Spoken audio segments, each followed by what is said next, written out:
So these are my predicted best decks after the buffs and nerfs. I'll come out with a more definitive list next week, but I get asked a ton of the time right when a patch drops, what do you think the best decks are going to be? And this is that list. So first it's going to be pure Paladin, and I just want to say once you get to high legend, this deck falls off really, really hard. But for most people from about bronze to low legend, I think that this deck is very good. It's relatively cheap. You could take out a couple of the legendaries if you don't have them for, say, like a Seafloor Savior or a Crimson Outfitter if you're on a budget. It's a very simple deck where you want to play a couple of minions, pump them up, and usually go face.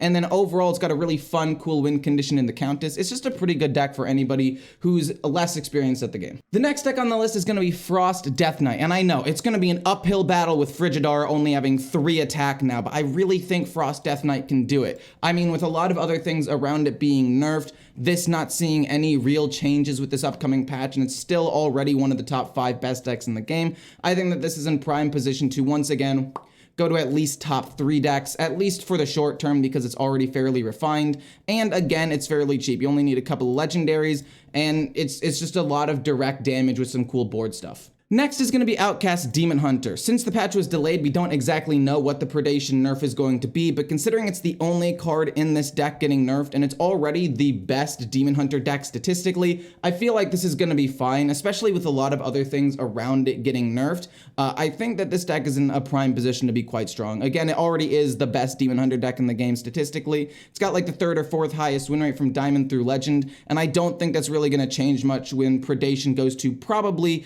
cost 1 instead of cost 0. I don't think it's going to be that big of a change. The next deck on the list is going to be Control Blood Death Knight. This is the flagship control deck right now. If you want to play control, this is the best deck to do it with, but I will have at least 1 to 2 more control decks on this list, so if you don't want to play this one, stay tuned. But the idea behind the deck is really simple. You just have some of the best control and healing and resource generation in the game. There's not really much people can do to beat you, and in your ETC, you have counters to the most problematic things. You have the weapon to do a little bit of extra damage, Steam Cleaner if the opponent is running the Rivendare, and then also you have Smothering Starfish if you're against a really big buffed up Paladin board. The next deck on the list, and it probably deserves to be a little bit higher, is Unholy Death Knight. Now, we don't exactly know what the nerfs are going to be yet because the patch was delayed, but the version of this deck I used went 17-3 about a week or 2 ago, and didn't even use Blightfang to begin with, so that's pretty negligible. And then the nerf to the Necromancer is probably going to make it a 2-mana 2/2, or make it cost more corpses to summon the Footmen, not 100% sure yet.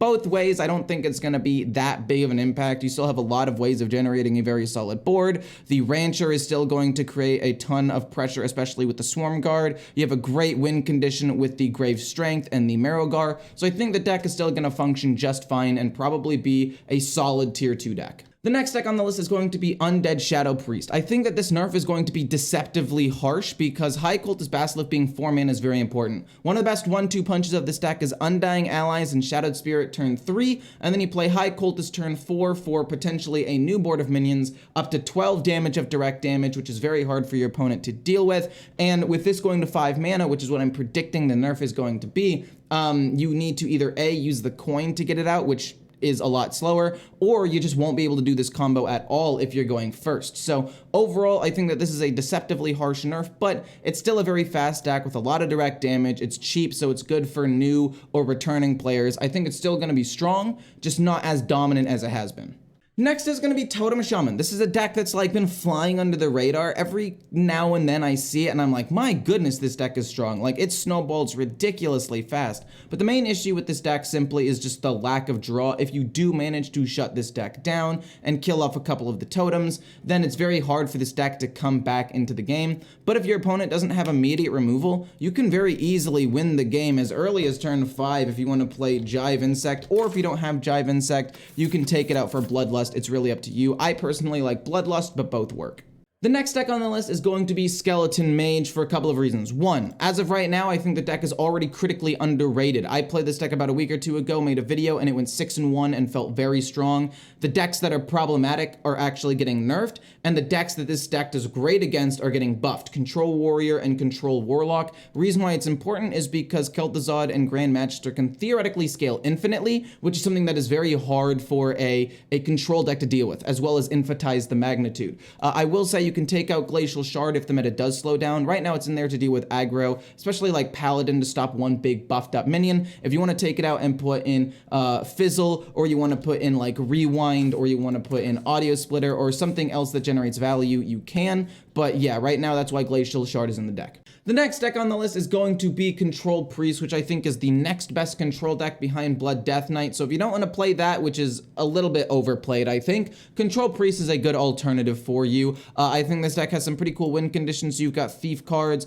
you've got Sister Svalna for infinite value, Love Everlasting for good mana cheat. In your band, you have Steam Cleaner to deal with something like Rivendare, and just a ton of removal to deal with more board-based and aggro matchups. Overall, I think that this deck is quite strong, and in some situations, because it has inbuilt silence, I think it can be better than Blood Death Knight in some matchups, so it really depends on what you're going against. And last but not least, we have Fatigue Imp Warlock, which is on this list for a couple of reasons. One, I think it's already fairly strong. I don't think it's as strong as some of the other decks on the list, but I played it not too long ago and was pleasantly surprised. I think that some of the other decks out there that do a lot of damage quickly, like Unholy Death Knight and Shadow Priest, are getting nerfed, and that's something that this deck struggled against because obviously you do damage to yourself because you're Warlock. And then last but not least, Symphony of Sins is getting buffed, and I already see some builds taking out one tour guide for the Symphony of Sins. So depending on how this ends up getting buffed, it can make this deck significantly better. Overall, these are the predicted best decks with the buffs and nerfs that are coming out soon. Again, none of this is 100% for sure. I will be coming out with another tier list in about a week